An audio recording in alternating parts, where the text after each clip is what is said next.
Pressure जास्त पडतं आणि प्रेशर जास्त असलं की फोर्स जास्त असतं, कारण pressure is directly proportional to force.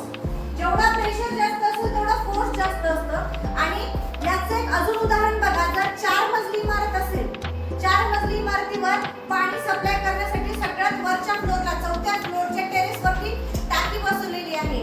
तर टाकीच्या नळातून येणारा जो फोर्स आहे वरच्या फ्लोअरला म्हणजे 4थ्या फ्लोअरला सगळ्यात कमी आणि खालच्या फ्लोअरला सगळ्यात जास्त येतो.